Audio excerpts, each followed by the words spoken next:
I'll go first. So hi, my name is Cameron Gonzales. I'm 21. My pronouns are he, him, his. I'm an undergraduate at UC Davis right now. I'm a fourth year, and so my major is psychology with bioemphasis, and I'm also an Asian American Studies minor. And I'm calling out of I'm in Davis right now, but my hometown is like the Central Valley, like the 209 area, like Manteca, Stockton, Tracy, like that area. So nice to meet y'all. Hi everyone, my name is Sam Jamosmos. I'm 24 years old. I'm calling in from San Carlos, California, which is in the Bay Area. I'm originally from Stockton, California, so 209 rep. Let's go. I studied health exercise science in college. Right now, I'm working as a flexologist, meaning that I do one-on-one assisted stretching with clients at a stretching studio. And I am just about done finishing my PT school applications. And my gender pronouns are she, her. Nice to meet I you all. guess I'll go. Hey, my name is Maygan Navarette. I'm calling from Nashville, Tennessee, but I'm originally from Eva Beach, Hawaii. Um, I'm a psychology major. I'm in my undergrad with the bio minor. My profession right now, I teach kindergarten and first graders while also a full-time student. I just quit my barista job, so a lot of free time on my hands now. And my gender pronouns she, her. Hey, I see you, Megan 76. Anyway, yo, my name is Zach Angeles. I'm coming from Eva Beach, Hawaii. Currently 25. My pronouns are he, him. Um, I'm a full-time artist, verified streamer, and uh, part-time teacher. Yeah, feels good. It feels good to be here. It's glad I'm happy to meet all of you guys. And excited to have this discussion with all of you. Well, my mental health journey, I guess, started when I first moved to Nashville and moved to this university. Um, I think I my whole life I've kind of known that there's been such a huge stigma surrounding mental health being discussed in the Filipino culture because it's like taboo or something. So I mean, just in general, I think behaviors are very interesting to me in how we are shaped as adults and how it's called ACEs, like adverse childhood experiences kind of shape how we have our oh my goodness, I'm not having a good train of thought right now, but anyway, stuff like that just kind of interests me. I love finding answers about why we behave certain ways and why we think certain For things. me, um, it really kind of came up in college, more in second year into my third. So when I came in, I was pre med, and I came in as a neurobiology major, and I was thinking, okay, I want to be a doctor, and like this was always my dream. And when I started taking the classes, I was like, this is so boring, and like I don't want to do this. Like I really feel like I don't want to do this. Like, am I gonna like grind out the next like 12 years of my life like doing something I don't like? And going into psychology classes, I realized that like my interest in the brain was more so interaction with people, and like really learning about that. So it took coming into third year and fourth year, it really like I had to make the decision to kind of like maybe like consider dropping pre-med and going into like counseling or therapy. And like my main goal now is just to like really teach people how to like take control of their mental health in different ways that goes just beyond like talking or therapy, like maybe just how the body works. So that's why I'm also bioemphasis and Health journey began like in high school because I had a really tough time just with my body image and just like my self awareness of like, or just me being really into pleasing other people. Because I think in our culture, we're always just taught to like care for other people and put other people first.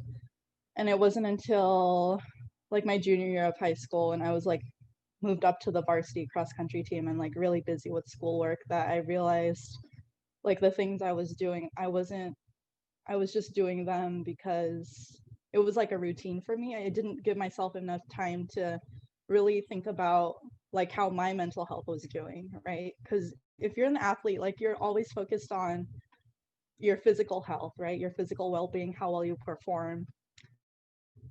But then in college, when I actually started taking some psychology classes, I was like, wow, like your mental health is so important. I think it's the most important thing because it dictates like just how you approach different aspects of your life. So yeah, that's why mental health is important to me.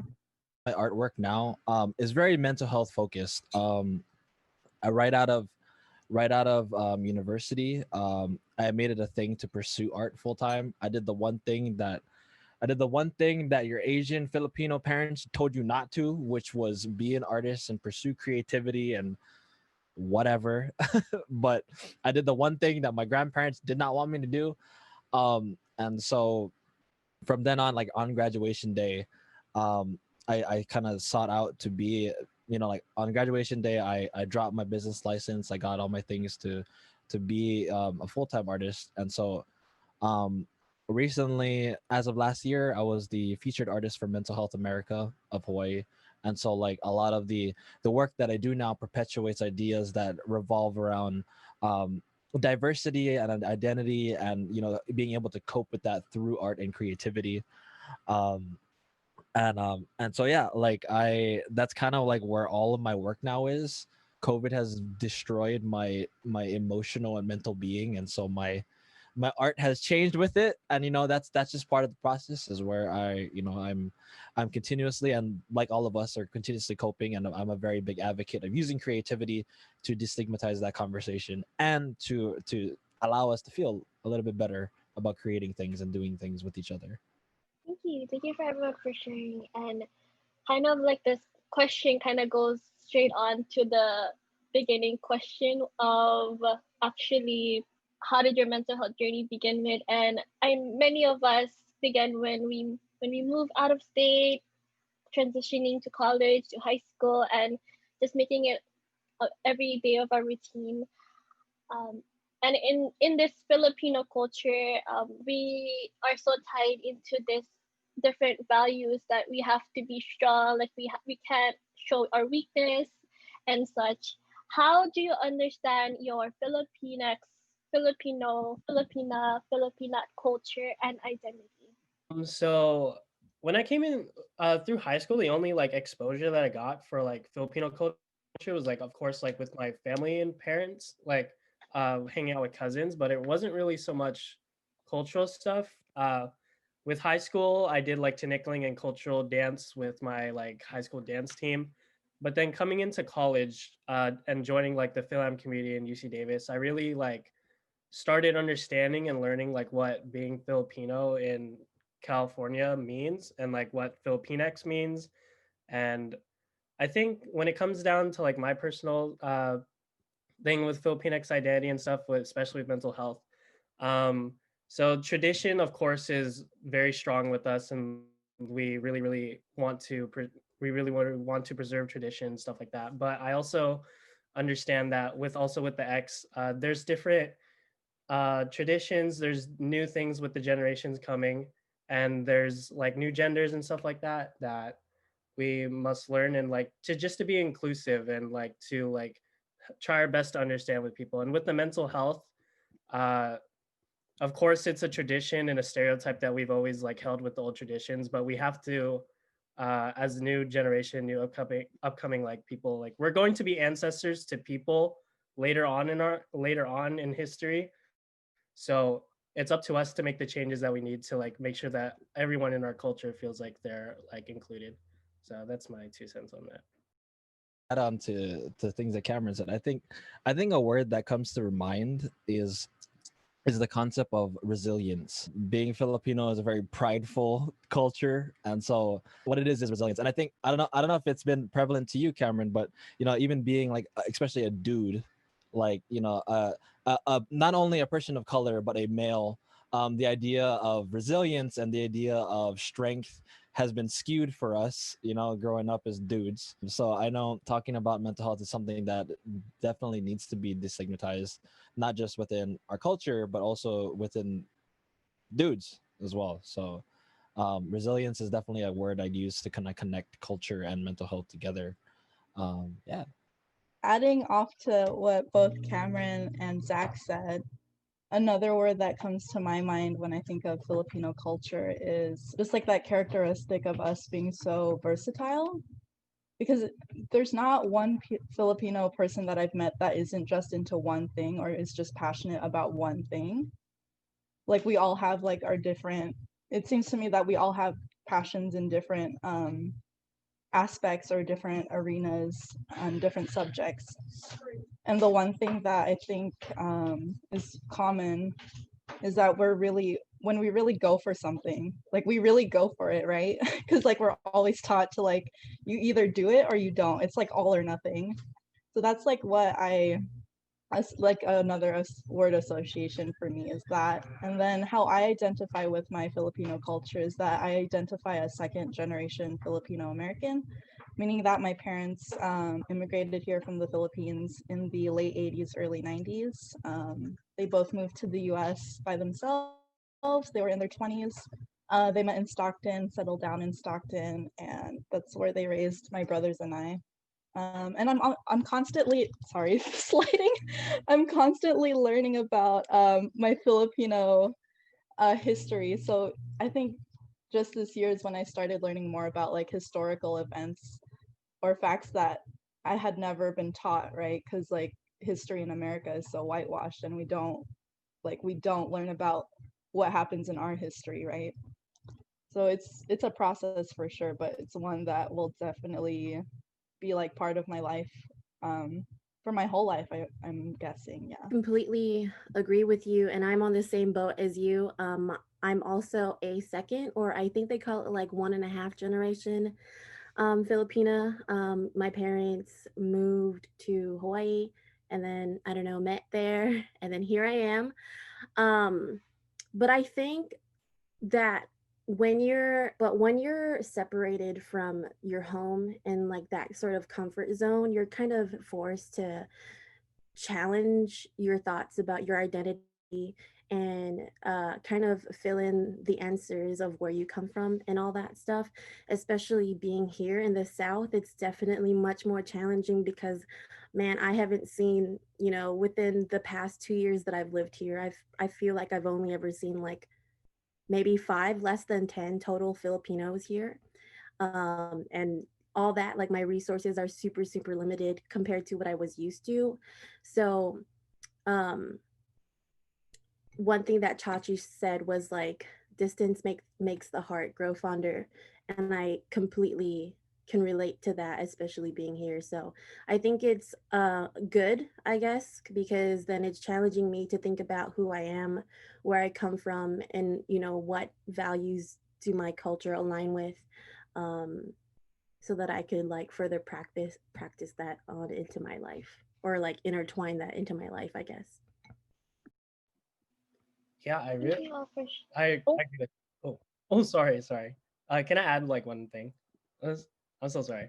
Um, yeah, I think like it was really important. Like the words that y'all brought up, it was passion and identity, obviously. But with passion, it kind of makes up your identity. Like it makes up like the forefront of like what you want to do and like why we're pursuing what we want to do in terms of our career, like what we're doing. So like, and identities can sometimes like be skewed.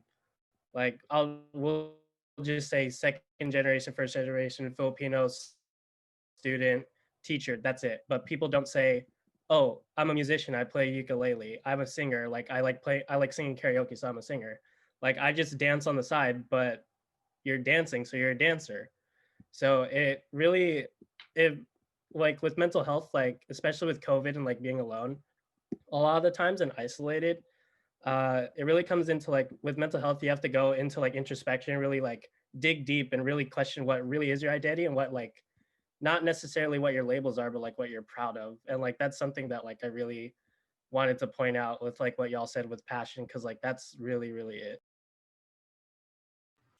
Yeah, I'm gonna just keep adding too. So that whole like passion thing, and like I feel like I didn't really talk about my understanding as like being a Filipino and all that type of stuff. And I think for me, because I'm actually a third generation, my parents were born in the US, and so like I didn't know anything. I didn't know anything about what it meant to be Filipino at all. And so like sure, I went to the university to get the answers that I wanted, but from that realization of going to school through that, I literally understood that a lot of what it is being Filipino is also being surrounded by other Filipinos that have that same fire within them to exist and identify together as a singular proud unit. And I feel like I'm definitely like more Filipino when I'm around people like you guys that are, you know, embracing that. And so that's why for me, like being Filipino is being around with people that are also Filipino. So So adding on to what Zach just said, like you definitely like I don't know if you guys have this too, but like I feel like I have just like this innate sense of when like there's a Filipino person like next to me or like in the same vicinity as me, right? Because like we could be like I met my close friend Allison like over a Zoom meeting, and it was like she hadn't even like told us like her ethnic background or anything, but you can just tell, right? Just like the way you're vibing with someone. I think it's pretty strong. Like those Filipino vibes are really strong. Okay, one more. I'm adding on. But yeah, for sure. What you were saying, Sam, like here in the South, I feel like there are a lot more adopted Asian Americans, but some of who I like work with, I mean, they just say like I'm just naturally attracted. Just I don't know, maybe it's that like wanting to feel at home and to belong and stuff, but I think that when you deprive yourself of that sort of like support, you're constantly trying to seek for it, you know, where's the nearest like Filipino restaurant, etc., etc. But yeah. Yeah, I actually love it. I was gonna go within the lines, but what you mentioned, Cameron, about like passion and then like identities and like knowing, and even Sam, Zach, Megan, what you guys all add on. Like, if you ever want to interrupt me, feel free. Like, this is your time and space to just have community. And I think what you guys mentioned about the idea of you know a Filipino is in the room, um and you just instantly like you just feel so at home, and in this space that we are in right now, like I could definitely see the energy that you guys bring out and kind of like vibe within each other. And just a transition within this question is, what values did you grow up with, and how has it shaped your understanding of mental health and self-care? about you guys, but I don't learn anything about mental health. Like I I think it was just such a taboo, you know, like it's such a taboo thing to talk about, period. Like I'm already like for me, being the artist that I am, I'm already a rule breaker and a person like the black sheep, right? And so like those conversations never came up at any point in time. There was a there is a festival fair thing that I actually did like mental health like interaction artwork with other Filipinos, and like that was the first time that like my family has ever seen me engage with people emotionally like that. And then I had to talk about my emotions in front of my family, in front of an audience, and I almost lost it and had an asthma attack because I couldn't even do that in front of them. Like when I was trying to talk about my mental health in a public setting with my family in the room, I could barely even do that. Understanding mental health like growing up, there was no really premise for me. Me and my brother and my family, along with my father, and they had a hard time like going through. Their professions weren't easy and their routes weren't easy, but they went through that struggle to make me and my brother's life easy.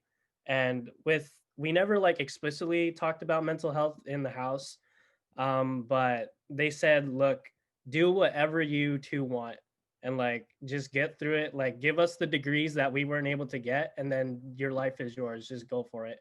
So my diploma is not so much for me. Like I've gone through the stretch and like I'll look at it in retrospect and like, yeah, I respect the diploma I got, but this is like for my mom and like for my dad. But then the work is mine after, which is the psychology, which is for the serving the community. One thing that they did always strike me as weird with my parents was that they said just work hard, put your head to the grindstone or put your nose to the grindstone and don't say anything. Just go for it. Because the Filipinos were in terms of the labor thing, they're the model minority. We're the ones who listened. We did the best work, I guess, within that. And they said like, okay, you're working the system, so you're good. and like just stay silent. But that wasn't like, so people could say that's like strength and resilience, but that's more oppression and silence, like in our, like it's selective, like that's us choosing to do that. And like, because like there's times where like my parents will say, oh, you can't change it, just make sure that you're doing your best and stuff like that. But like that's just like selective. So in terms of like mental health, or like in terms of that situation, it's been like oppressive and like silencing. So that's definitely one part that like, that's just how I've lived. They let me want to do what I want to do, but also they said they like to work within the system, not so much tear it down. Cameron, you brought up some really interesting points, and I can definitely see that. Like, I feel like the values that my family grew up in was same as yours, where they would say, follow your dreams, like dream big, like all those really huge cliches, but at the same time, like be quiet about it, which is like, why? Like, why? I want to be as loud as I want. Like, if I feel like I achieved something that I'm super proud of and you're proud of me, why can't I boast that, which is like kind of hypocritical because we said it earlier, like we are a very prideful culture. So it's like, why do I have to be silent about things that I'm, working tirelessly on and stuff like that? So I don't know, like for me, now that I think about it, some Filipino values in our culture can actually be very toxic, right? So you have crab mentality, is this idea that, oh, if I can't have this success, you can't have it too. Or if like another person's success, like I can't celebrate that because the world has something out against me, right? So I've always been just very supportive of my friends and my family. So I think I'm a rebel in a sense where, like, even on my Instagram, like I love empowering women, women of color, other Filipino people, like just everyone.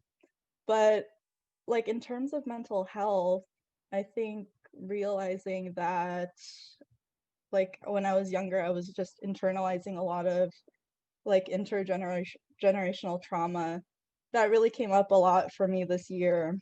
So yeah, actually just being able to process that through journaling or just writing captions for my Instagram and just sharing my story has helped a lot with my mental health.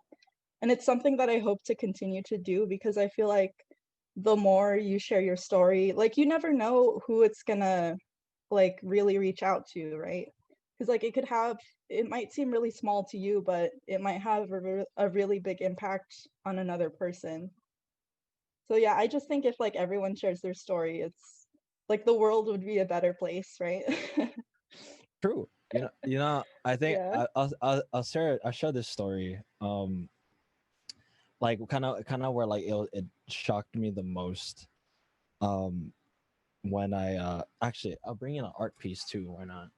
Um, there was a time there was a time when I was in school, and probably the moment when I kind of realized the importance of mental health was actually when I got hospitalized. There was a time in university where like I thought that like being strong was like, okay, like I'm gonna, or trying to understand self-care was something like, yeah, I'm just gonna, I'm stressed, but I'll just go to the gym and I'll just work out and like I'll do all these things, and like I'll just work more and make more money so that I can be, whatever, happier, and all that type of BS that I was feeding myself. But it got to the point where I ended up in the hospital, and because I was under so much stress, that I was getting like muscle tension like around my heart, like in this area where a lot of this was closing up. And I remember because I had to get an MRI on my or not MRI, or like a CAT scan on like on my final from one of my art classes, because I felt it, like I felt, my grandma was at the point where she was like, I'm only staying alive because I want to see you graduate. And like I was failing classes because I was working and all that type of stuff. And so there was a lot of stress. And so like I remember like during my final, like for one of my classes, I had to go to the ER because like I was cringing at pain. And kind of one of the art pieces that like came out was like this. Um, it's a paper sculpture. So this is actually my face. But it got to the point where like I was in the hospital for like super intense migraines. I was having asthma attacks, and like it got to the point where I was prescribed a counselor. I was prescribed someone to talk to because it was just a lot. Like things that are happening to my body made it really prevalent to me that I needed to talk to somebody about it.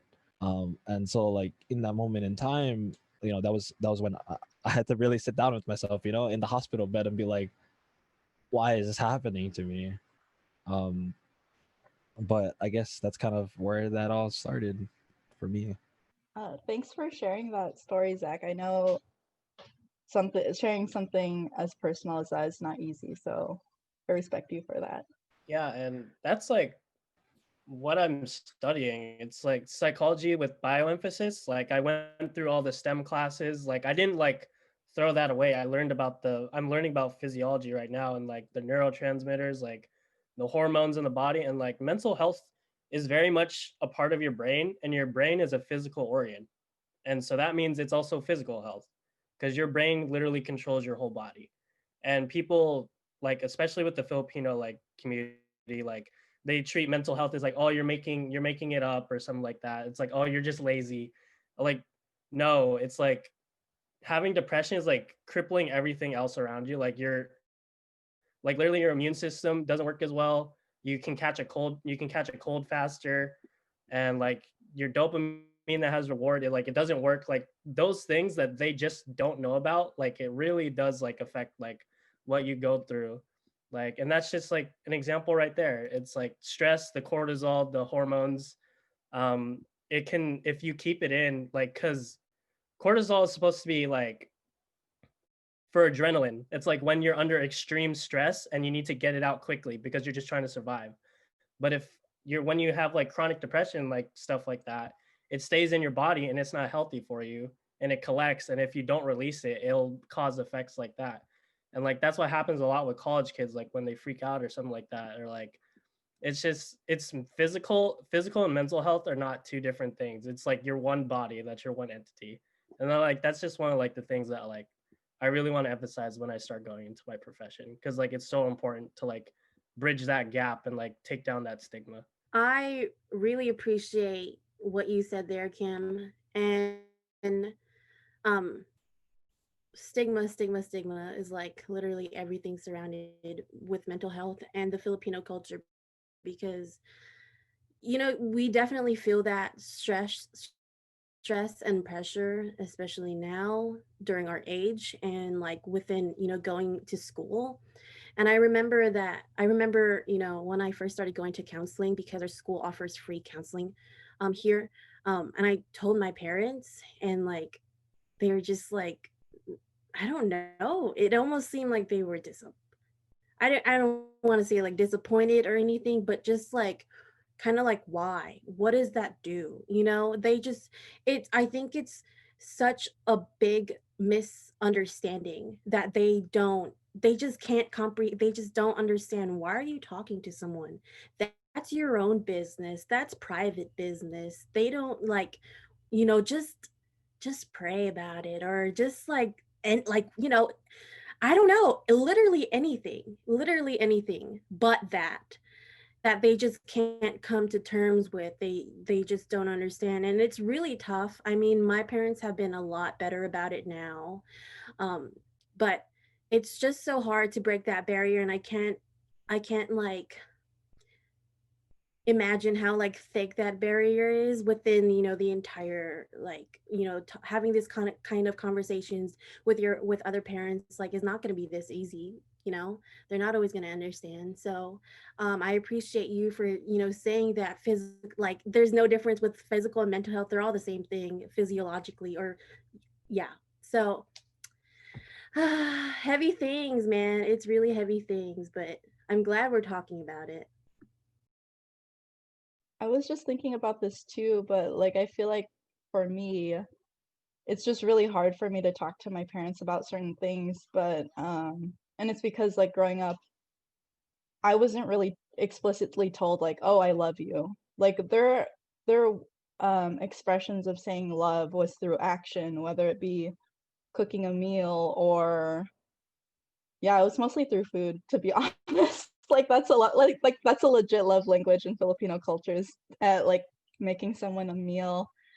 But I was just thinking about it too, like the last time, well, I say I love you to my mom every time I call her, but like when I was living with them, like like my parents never really said it that often. So I was just wondering, like, did you guys experience something similar when you were living with your family? Yeah, I can feel that. I think as of recently, it's only been like a recent thing. Like I still live at home with family.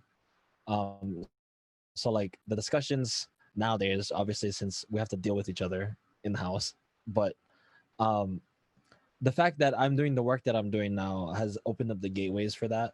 You know, um, because yeah, like I remember there's one instance where it was like that we had like a family get together for dinner. And like, like there's a random moment I just hugged my mom out of nowhere. My auntie called me out. She was like, "Why are you doing that?" She's like, "Why are you doing that?" I'm like, "I can't hug my mom and tell her I love her," like type of stuff. And I was just like, and she was like, "Why are you doing that?" And that's the thing where it's like that's supposed to be normal. Like showing affection like that is supposed to be a normalized thing.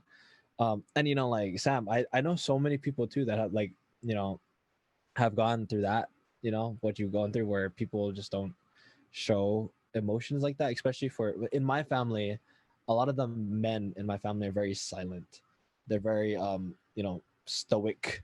They don't say anything. They let their wives say everything for them. And so like I never understood anything about my uncles either.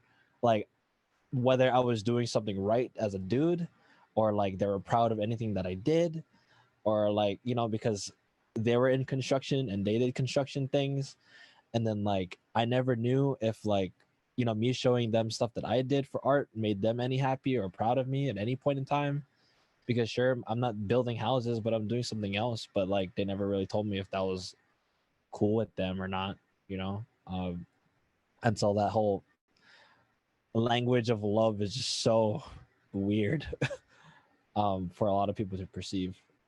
I just wanted to like really thank you, Zach, for sharing your story in the beginning and the adding what you guys have been adding on. Like it, I don't know what to just say because it was very valid and the I guess to kind of like transition because with the next question because I feel like it kind of ties in with what you guys mentioned is the idea of then how do you guys set those boundaries of taking care of yourself and your family? Uh, I'll go with that. So it was funny. So I was in a workshop with my film community, and one of our counselor, we have a counselor that's like designated for our demographics. So she was doing activity, and she said, "Raise your hand if you have a good communication, if you have good communication with your parents." There's like 20 people, like 20 Filipinos in this room. I'm the only one who raised my hand, and I was like, "No way!" I was like, nobody talks to their parents in this room. I was like, oh my gosh, I didn't realize like how specialized like or like how like abnormal my relationship with my parents was. So for me, like I'm actually like Zach, my family's like actually the opposite, at least my like immediate family. The males are so like passionate and stubborn and like we go at it all the time. Like if it's like whether it's about politics or something like that, or like if it's something we don't agree with. Um, but with my family, uh, I do like argue a lot with my dad with certain things, but we both have this foundation of like we both respect and love each other. And I think that respect and love comes out of like taking each other seriously and willing to communicate with each other. Like we agree that we're not gonna agree on certain things, but we do always have that foundation of like respect. And I'm trying to. Oh yeah. So the boundaries is like I know I'm gonna take. If I argue with my parents, I know I'm gonna lose, but I'll at least make sure my point is across. So if I'm gonna take this L, then I might as well make sure they know what I'm taking the L for. And so like because my brother is sometimes he's pretty silent, so like I kind of have to like argue with my parents a lot for both of our sakes. But I came like with that the relationship that I have with my parents is so like it's very healthy because it's comes down to like instead of just getting mad at each other, we're like, okay, let's talk about it. Like, what's up? What's going on? Like, why are you pissed off? Why am I pissed off? And I know it's very uncommon with Filipino parents because I know like a lot of my parents just like, yo, respect them. That's it. Don't talk back. Like whenever my friends see me interacting with my parents, they get so shook because they're just like, how is this kid not getting smacked in the head right now? But my boundaries are make sure your points are came across and make sure you're being heard. Like even though it might cause a discourse or cause a disagreement, as long as you know what as long as you know what that agreement and like or as long as you know what that argument is worth and like what why it's an argument in the first place. And like yeah, just making sure your voice is heard and like your opinion is heard, I guess. I feel like it so same thing. I mean, I talk to my parents and we're not shy with saying, I love you and stuff like that. Um, but I think sometimes it's tough because there's kind of like that language barrier. Like I know that my mom has a lot to say or she wants to say a lot of things, but she doesn't know how to say it in English maybe. And for me, like I mean, I could kind of understand like Tagalog, but they speak Ilocano, so it's like so many, dialects to have to remember. And then my dad speaks Visayan. So it's just like kind of tough there because my mom, I think she tries her best to kind of communicate with me, but it sucks sometimes because I feel like sometimes our phone calls will never pass 42 seconds because she doesn't have like she runs out of things to say. And that like kind of makes me sad because oh no, I'm getting emotional. Ah. But it's just tough, it's just like I think about that so much about like the sacrifice that every immigrant parent has to make raising a child in a different country. No, not knowing or maybe knowing that, my kid won't probably be able to understand me, which is like really heartbreaking because I know essentially they did it for their future and for us. You know what I'm saying? Like they made that move for us. Um, but we're not shy of saying I love you. I know that when I get home at the end of this month, I'm gonna hug my mom so hard. Like it's been so long since I haven't seen her, but just I think it was a little harder in the beginning, especially with my dad. I think it was once that I moved away from home that I began like telling him, "Hey, I love you," at the end of the phone calls. That used to not be a thing with him, but for my mom it was. So yeah, there's my little emotional tyrant right there. So for me too, like I know we all have or deal with like that heavy guilt that children of immigrants tend to carry, like knowing like what their parents have had to go through to raise us here. But I was listening to a podcast episode recently on the Filipino American, or no, it was Filipino on the Rise.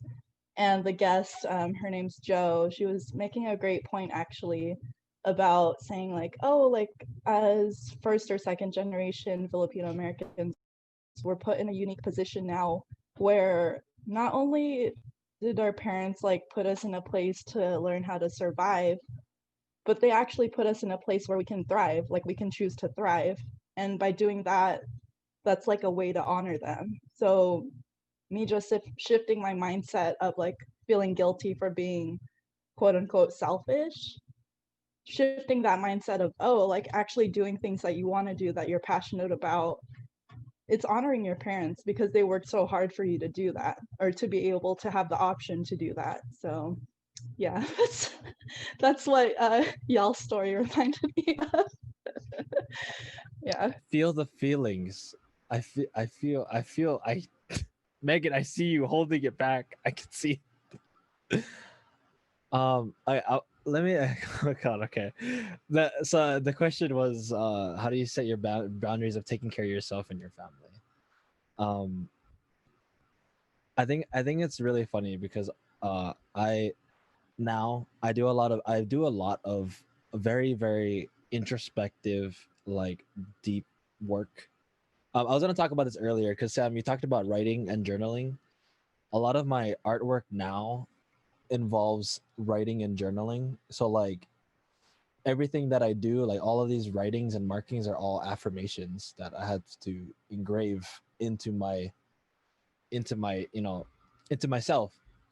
And a lot of what I do is so deep now that I have to kind of boundary that a little bit and filter it with my family, because like they walk into this room and they're I look like a person with schizophrenia because of some of the stuff that I'm doing now. But um like I would say that the things that I'm learning now with myself, and all of that, like I try to just really push with my family, exercising, like words of affirmation, even like light touches, like like pats on the back or hugs or whatever I can do, to really get them into that like mindset of like it's okay to show those feelings. And it's like the little steps, right, where you want to kind of like introduce them to like, this is the love I want to receive, and this is the love that we deserve to have together. um and I want that for us. I want that for my family. And I think even just being able to talk about it with each other and like with our family, it kind of like makes it a little bit better to get that mindset in their heads to thrive. I like that point a lot. The thriving mindset is like something that definitely like a lot of us can use now, for motivation. A lot of immigrant children and a lot of past first gen Filipinos can say for themselves now, which is super super good to hear. Yeah, I like to add to that, like especially with the art. Like I really resonate with the art stuff that you do because like me and my brother are both creatives. My brother he goes to UOP and he's a music major. He's gonna do music education, and it was a weird transition for my parents. Like I said, like I like dancing and stuff like that, and like he did music, and then they're just like, okay, is that gonna make money? And like, or like.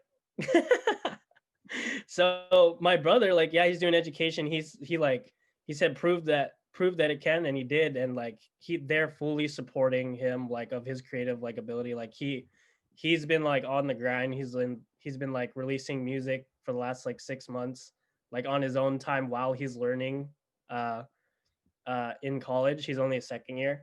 And like me, like I like creativity to me and my brothers like our truest words and form. Like sometimes there's no words that can describe love, and there's also no words that can describe the amount of pain.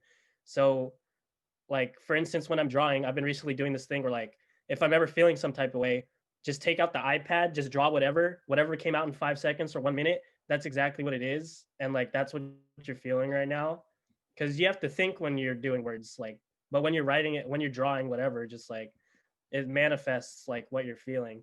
And like when I'm dancing, if I'm pissed off, I get more aggressive on the moves, or like if I'm like more if I'm more like just a song choice that I choose to choreograph to. Like the passions that we have like is like a catalyst or like a bridge to show like how we're feeling. And like I really appreciate my parents for letting my brother and I be able to pursue those things, whether it be on the side or like a full-time career. And I really wish that like more Filipino like just parents in general could let their kids do that. But then also the kids should really respect how the world works and how you can like fit your passions within how it works and like what your parents' wishes are. But yeah, Who's I don't know why my heart is racing right now, but I wanted to tell you guys like I envy you. I really envy you for being able to recognize obviously what your passions are. Like for Kim, if that's, dancing for you, uh art for your brother, and then Zach, like art for you, obviously, um like I hope I'm not getting off topic, but yeah, like I mean I've grew up singing, but I feel like that pressure for me was like you need to fit into this bubble. Um that you'll like that will enable you to be successful. I mean, I'm not saying that my parents weren't like supportive of me singing or anything like that, but I always even now I feel like I'm just trying to fit myself in a box, which is so tough because I'm always feeling like I'm trying to belong. And um so I'm like really glad that you're super mindful about this and super in tune with your passions. And I hope to get that to that point, uh, regardless of what way that may be, if that's like through singing for me or through being someone's counselor or something. But yeah, thanks for sharing I that. hope you will, girl. Manifest, manifest. I'm just saying, okay? It's a big manifester, big, like affirmation giver, like manifest, manifest that chiz, like. But Sing, just sing. yeah, I Just- know you want to do it, just do it. Go ahead. Like I'm about to be like, yo, give us a sample right now. Yeah. Honestly, here's my crystal. I have so many crystals and just trying to like manifest. I don't know. Girl, you Hey, belong. You belong, girl. yeah, I Yeah. don't know where I belong. dude, Cam, good on your brother though, man. Like it took me some time to get my family to recognize like the stuff that I do. The literally it took me being on the news for my family to accept what the heck I was doing. You know, like I had to do something big enough for me to get on the news, and then now like my family's like, "Oh, did you see Saki on the news? Oh yeah, he was on the news. Oh, good on him doing the art thing. What are you doing now? You're drawing." And I'm like, "Yes, I've been drawing for forever, but yes, the last week you told me to get a real job," and I'm like, "All right, let's see how it is now. Okay, whatever." like, oh, we supported it this whole time. He's so good. Yeah, I was like, yeah, okay, Oh my I'll God. give you that one. Yeah. Whatever. I so relate to that too because I started my small business like a week before COVID hit, or like a week before shelter in place started. And like to my mom, she was like, "Oh, that's just Sam. She's just selling shirts on the side with her free time because she's unemployed now." But like my shop actually grew, and like I manage like two other Instagram accounts. One of them I empower or I interview women of color in physical therapy. So I've been doing that for the past year. And like I don't know, just like once my shop grew and like once my mom like finally saw me like packaging up like I don't know like 20 orders to be shipped out, that's when she realized like, oh, like my daughter's a business owner. She owns a business, like she's selling stuff, right? And then she's so funny, she has the audacity to ask me like, oh, do we get a family discount too? And I was just like, oh man, I can't do anything right. So the Filipino parent standards are way too high, and I don't think I'll ever reach that, but it is what Yeah, it just tell is. them no. Just Pay more for I think, support. oops. I think bringing him to the idea, like what Zach said, it's not hoping, but it's actually willing to do something, and then that's when your family sees like your progress, like, oh, she can actually do it. Oh, okay. And then when they see you like with a in the big screen, I was like, oh, that's my daughter. I or my son, like I'm so proud of them.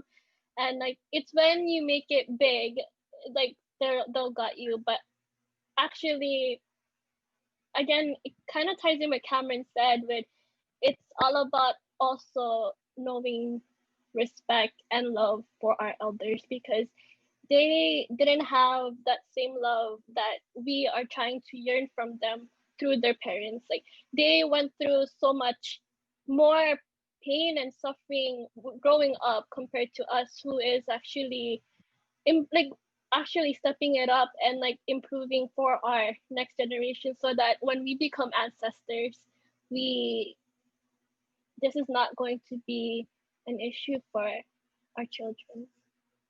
Yeah. So moving on is now going to the topic within families. How do we bring mental health into conversation with our family?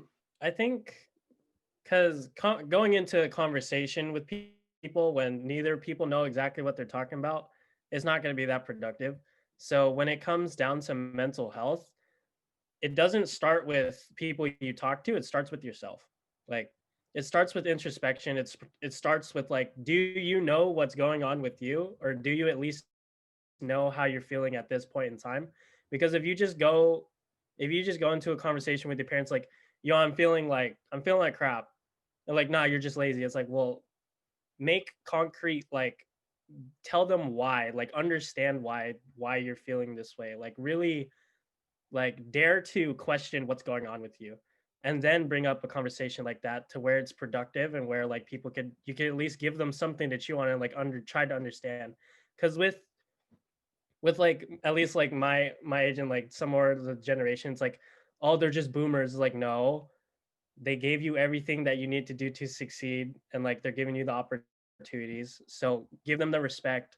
Like people say like old dogs can't learn new tricks, like no, you're just too lazy to try to teach them. Like it's going to be a hard conversation regardless, but it's a conversation always worth having. It's like it comes to a point of like always communicate, like willing to like dare to have the conversation, be brave enough and give them the respect enough to like have that conversation, like actually make it a conversation. Don't just like, this is it, this is how I want to do it, and like, yeah, like let them reflect like how they think about it, and then like bounce off of each other. And Yeah, and to add on to what Cameron was saying, I think also when you approach conversations surrounding mental health, or even just like what's currently going on in our social and political climate, I think it's important to recognize that when you start those conversations with your family, it's important to recognize that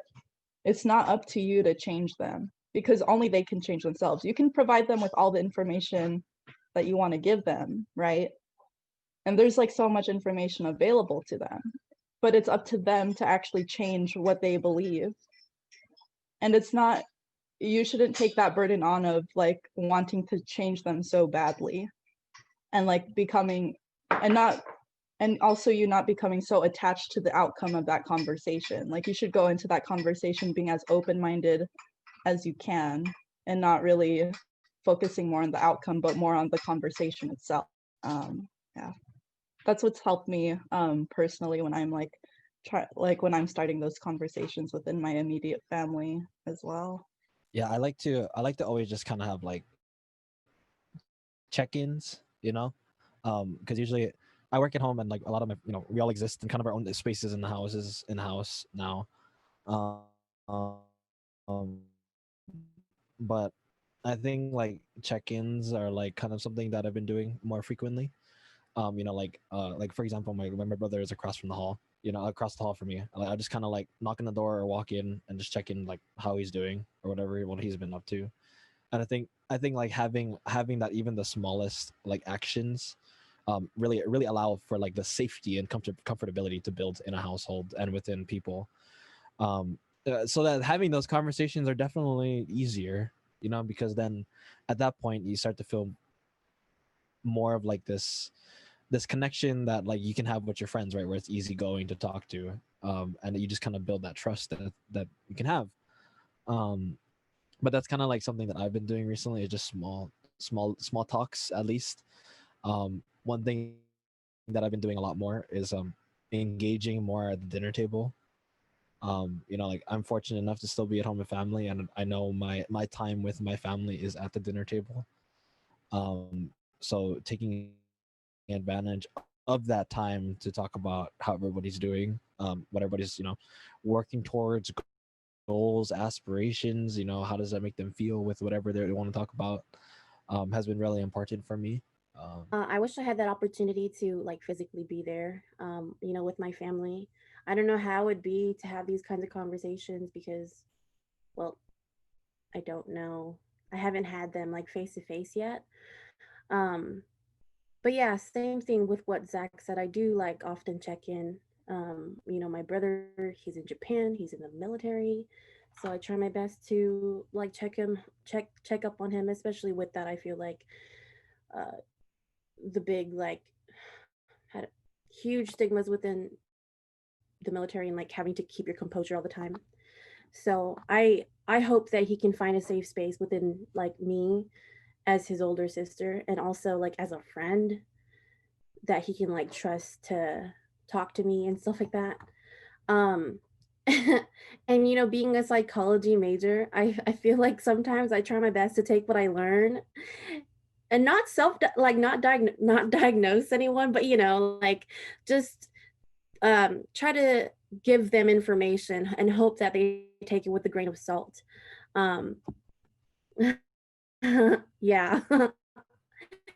But I think it's a slow process, and um sometimes it's just a lot easier to kind of explain to them like physically. So hopefully like when I'm there we could have a productive conversation, but as of right now there hasn't been much action. So yeah, that's all I got to say about that. I think what really like stood out within this conversation is what Cameron said in the very beginning.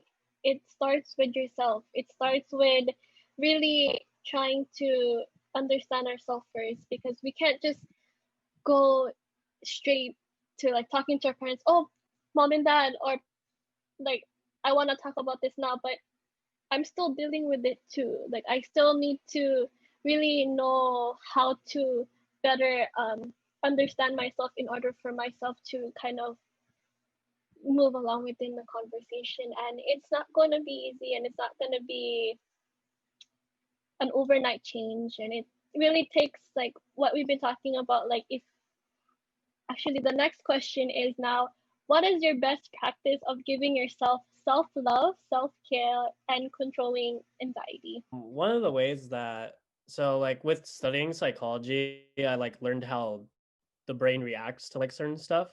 So one of the things that's very important is like physical activity is a really good way, and like temperature and just like just feeling comfortable. So like whenever I'm feeling like a little bit stressed out, I'll just like put on my favorite hoodie, I'll put in my AirPods, listen to my favorite song, and walk outside when it's like cooler, and like just walking outside. And like, so yeah, the brain, like with exercise, like cortisol gets out, like all that stuff. So like at least um my practices are more like practical and objective, and not, and like more into like the study that I do, and like just the knowledge that I've gained from it. But like it all comes down to like, yeah, just like what's the one thing that makes you feel happy. It literally can be anything, but like, yeah, that's what. I don't know about you guys, but I love to listen to ASMR. I love ASMR. It's weird for some people. I'm looking at Zach's face. Oh my gosh. No, oh my gosh.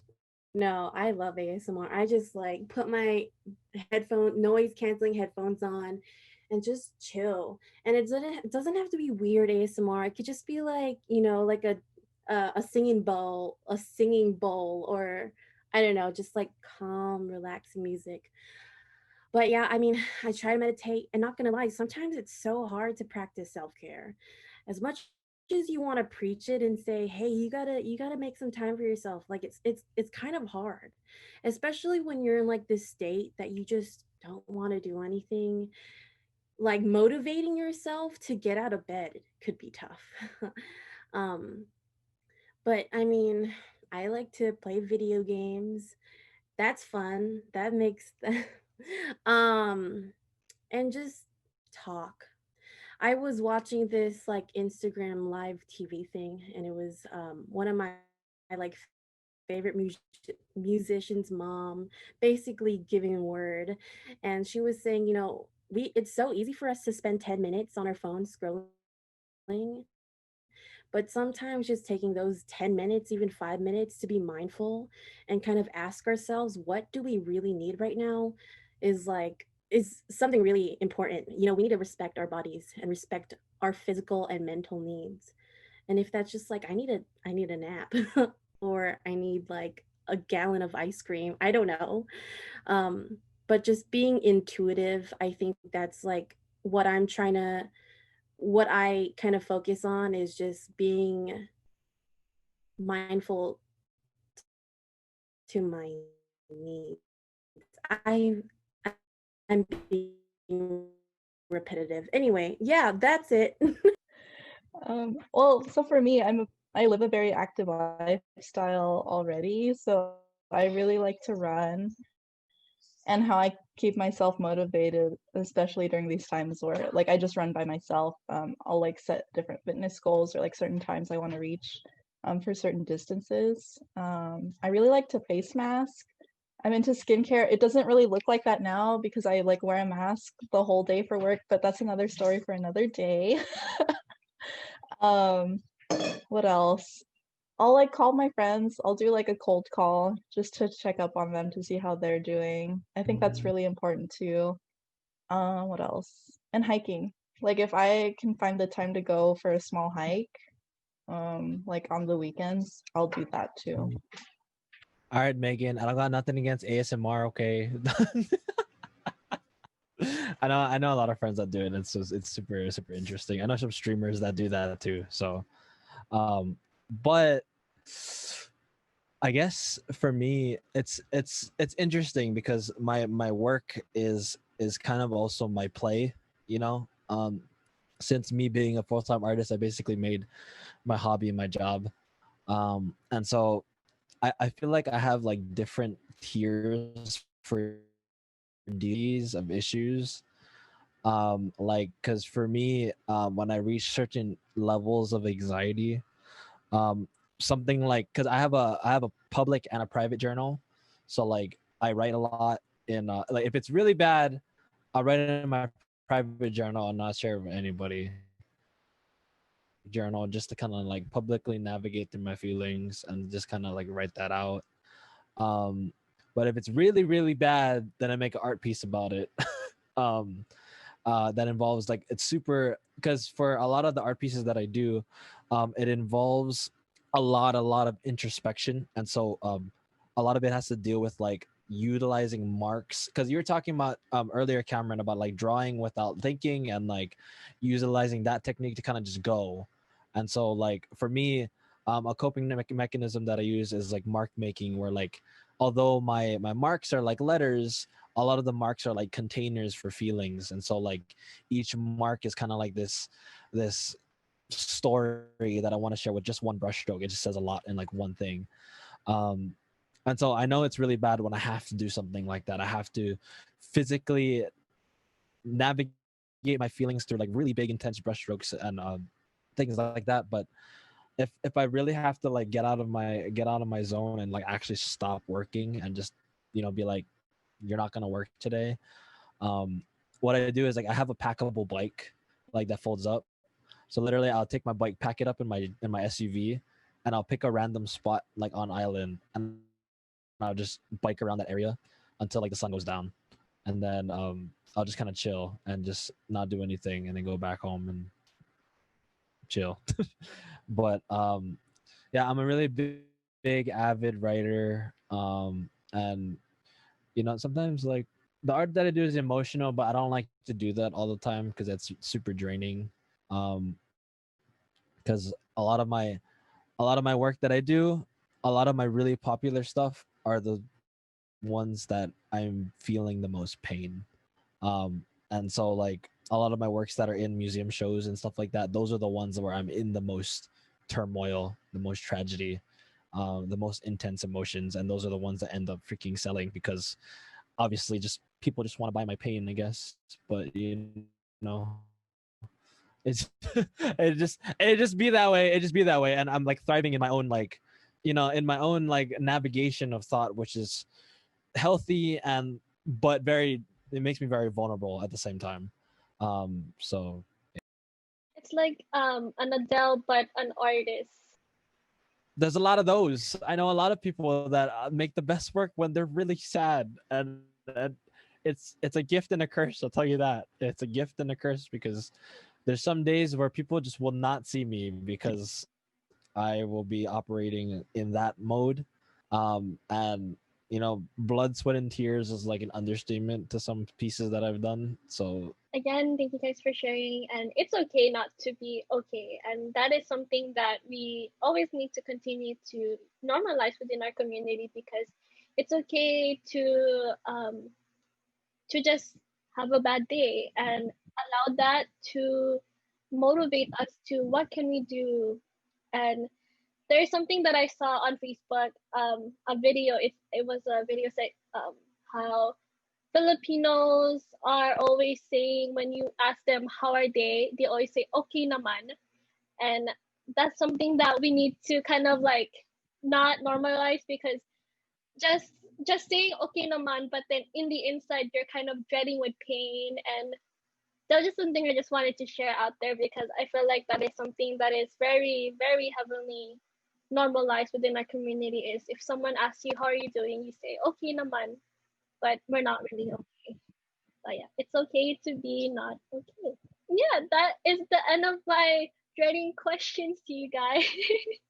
Thank you so much for participating. And this is actually a good opportunity now if you guys want to ask each other questions, of course,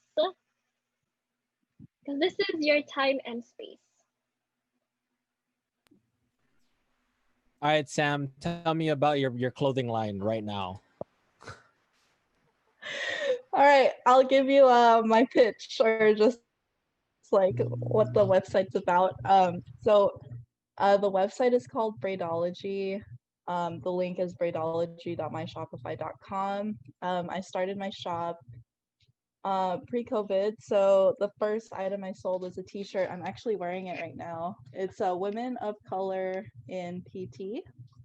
And I literally just got the idea because I had made a new logo for that Instagram page. And I was thinking like, oh, like it would be really cool to see that on a shirt. Like I've never seen anything like that, like apparel wise, geared specifically towards women of color, especially in physical therapy. And I was like, oh, that'd be just like a great way to bring everyone together, and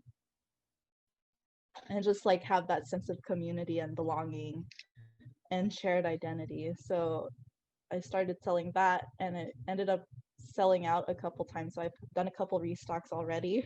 Yeah, girl. Yeah, girl. And then another shirt that's also really popular too is the white t-shirt I sell. And on it, it says, "My mom sacrificed too much for me to stay silent." And that actually came from a journal entry I wrote. And it was me just writing about a negative experience I had where anti-Asian sentiment was directed towards me at a grocery store like 2 months into shelter in place. So just like, it's really cool to see that something so positive came out of something that was like negative towards me. Yeah, and like it's really cool for me to see like clients like take pictures and like the merch that they buy, and like sharing their stories of like how it resonated with them. And yeah, that's my shop. I just did a new launch like a few weeks ago, and there's like some new stuff on there too. I sell stickers as well. Yeah. My question for all y'all is like, what's next? Like, what are you planning on doing now? Like, what's your next goal? Like for an example, like me, since I made the pre-med switch like very late in the game, I have to really like map out everything all over again. Like I need to like I'm taking a gap year, and like I want to like do more research and like figure out whether I need to go for masters or like what psychologist I even want to be.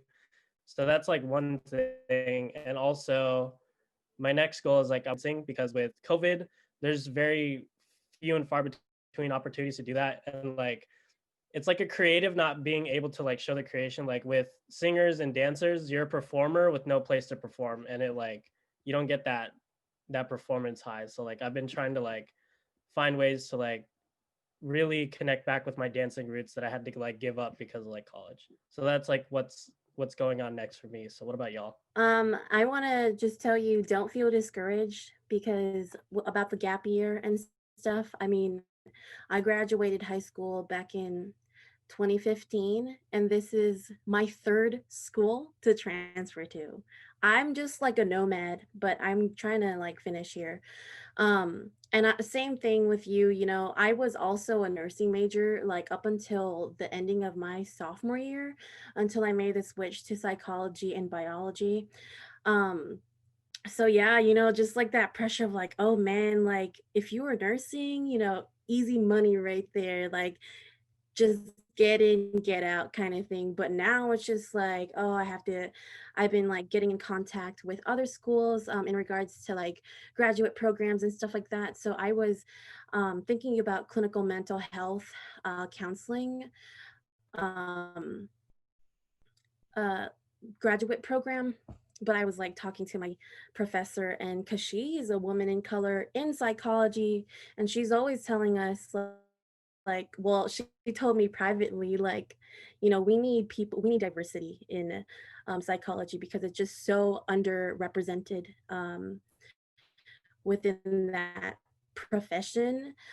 But just like that fear of like getting burned out, like scared of like the stories that I'm gonna have to hear. So it's like it's very much give and take. But I wish you luck, and I hope that you can like find whatever niche like fits for you. I'm still definitely like in the roller coaster for that. So yeah, we'll see what happens. Yeah, so Cameron, like really don't feel bad about that gap year, because technically I'm on my third gap year right now. I graduated college from UOP back in 2017.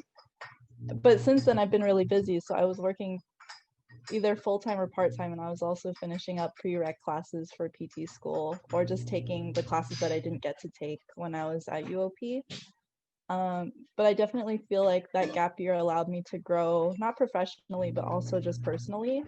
Like I've learned a lot in terms of like being able to speak with different types of people, like in the clinic, and also gain like more working experience as well. But now, like for me, like I just moved out here to the Bay Area like 2 months ago. I started a new job here that's pretty much related to what I want to do, because my ultimate goal is to become a physical therapist, and hopefully a traveling one. And so now I'm just like about to turn in my PT school applications, and then now I just have to wait to hear back. So hopefully by next fall I'll be starting school again. So we'll see. And then I also want to grow my business more. Like I'm thinking of doing another launch in December. So that might be happening. You're such a power lady. Holy moly. Thank you. I am intimidated. I feel like a little crab. Like, oh my gosh, girl.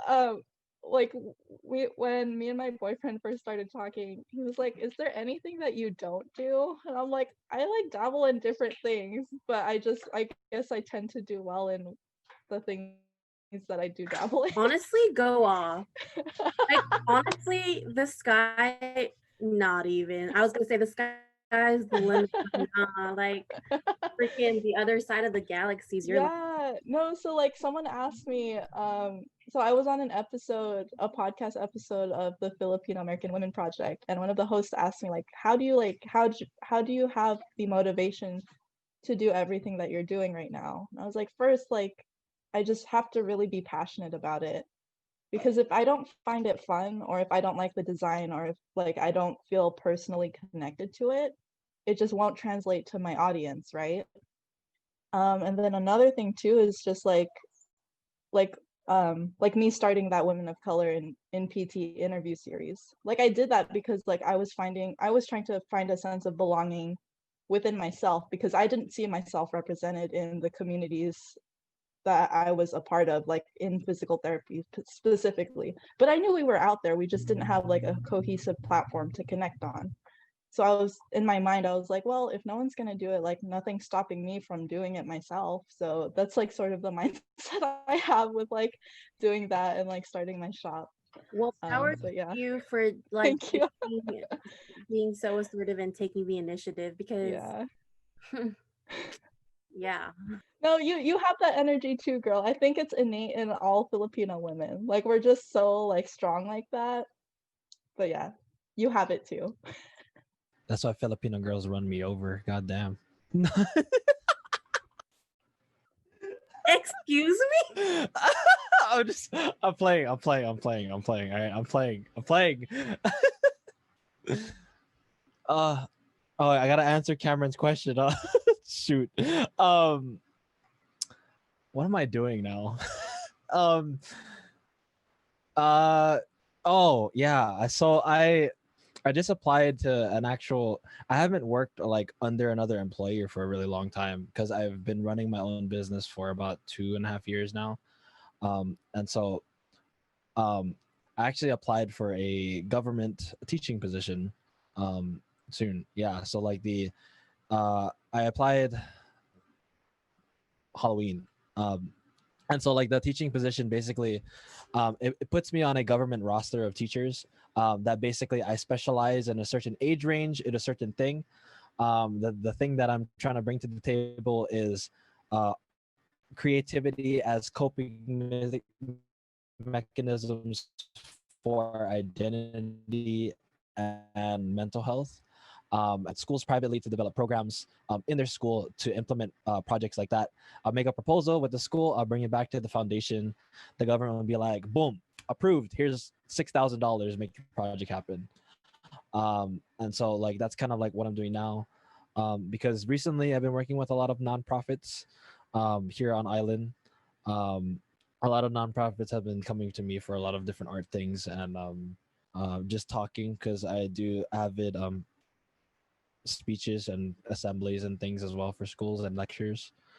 Um, but I mean, for me, it's just progressively moving forward. I guess like I want to continue because this year alone, I've understood that as much as I enjoy creating art, I enjoy even more so allowing people to create art that empower themselves more.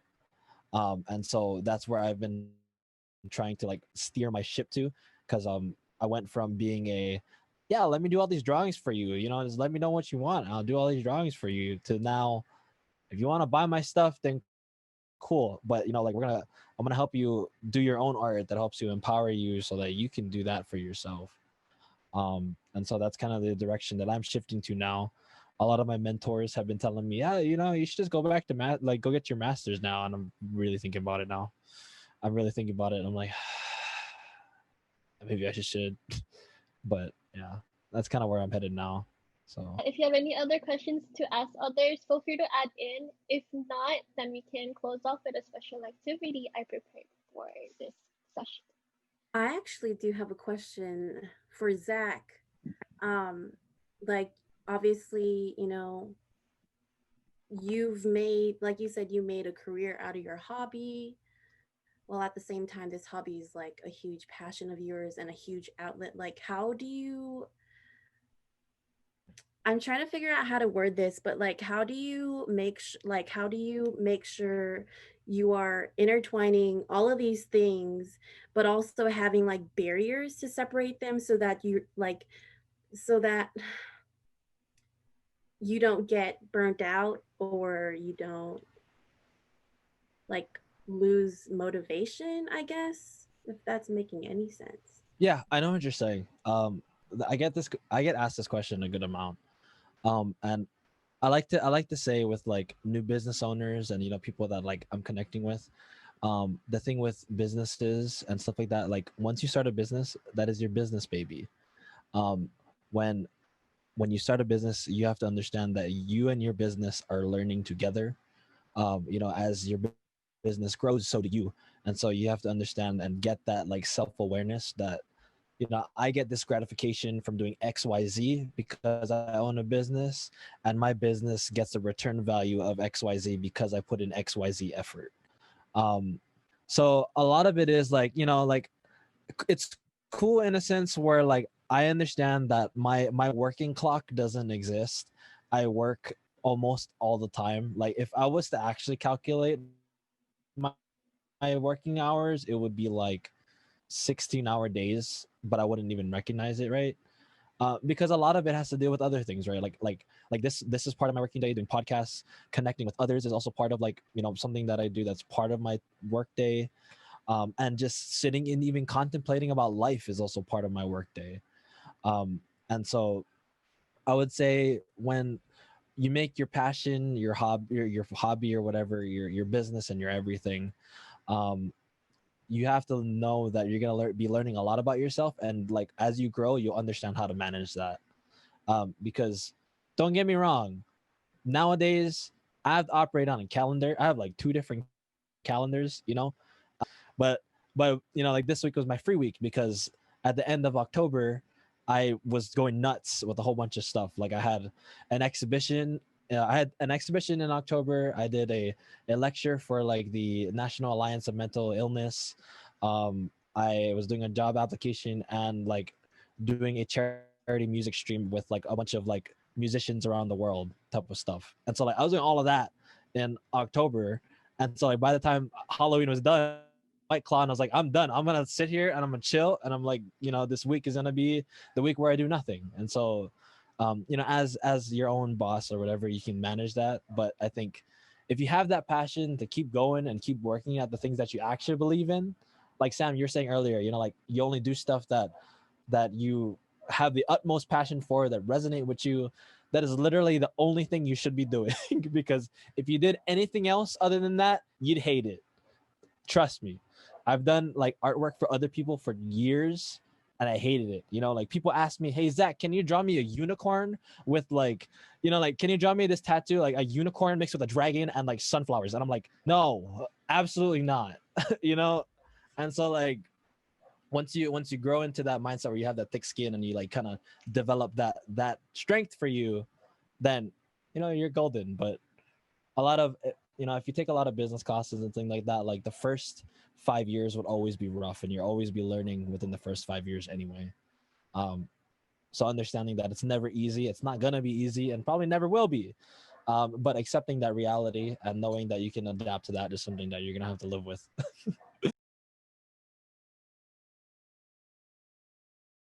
Just focus in that word or phrase that keeps you grounded. It can be kapwa, it can be love, grace, serenity, friendship, any phrase. And just reflect on what we just talked about today in this discussion, where strangers become family, and just allow yourself to be in that sense of grace, and return back to find when you get distracted, just focus on that word that you have stick in the beginning. Today, as strangers come together and found solidarity and intersectionality, reflect on what we need and sharing our experience and ourselves and our life. May we recollect what we are grateful for and what we all take. In the next few seconds, as you return back to reality and with us, just feel free to open your eyes. Would anyone would like to share the word or phrase that stuck with them through this grounding activity? The word I was thinking of was community, because it was really nice to be in community with all of you and to be able to share our stories and just connect on that. I find it very special, like to be able to connect with different communities. Yeah. I was thinking about the word resilience again, and I think a phrase that's been going around like with a lot of my friends and a lot of like us is kind of like the idea of trying, and the idea of consistently trying and working. Being resilient in everything that we do is the most that we could ever do. I was thinking about the word love, and it's, very simple. But I think that word revolves heavily around peace. And I hope that we can all feel that, especially like now in like living through such chaos, literally. Um, but yeah, that's all. I feel nice. That's it. My word's gonna kill the mood, but like it was the word was nice. It was literally just nice. Like, oh, I was just thinking about like how like of all the situations like I've been in and stuff like that, like I somehow managed to get out of it, and like thinking about the convoluted ways that I was able to do it, I was like, nice, good job. I don't know how you did that, but nice. It's like kind of like that mood, and like hanging out with friends, like, yeah, it's nice. It was just a really like simple word. I don't know, it just like clung in my head. Well, that was a really nice answer. Okay, She, but she get, dunked that one. no, but serious. For me, the word that came when I was doing the activity with you guys was just connection, because like you guys didn't know each other aside from the group chat that we made. And now I feel like with the conversation that we've talked about and like just being vulnerable with one another, like we found a new family, new friendship, new connection to just build on. And if some odd reason we meet face to face, you will, like, if Maygan goes to California and she sees Sam or Cameron, or if you guys come to Hawaii, we're always here to have that fellowship and connection and friendship that we have started today.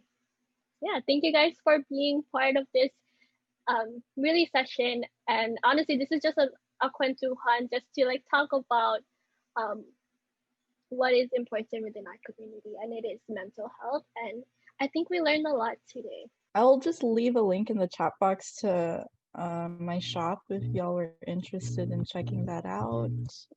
But yeah, I'm pretty sure I followed all of you on Instagram too, so hopefully we can stay connected through that as well.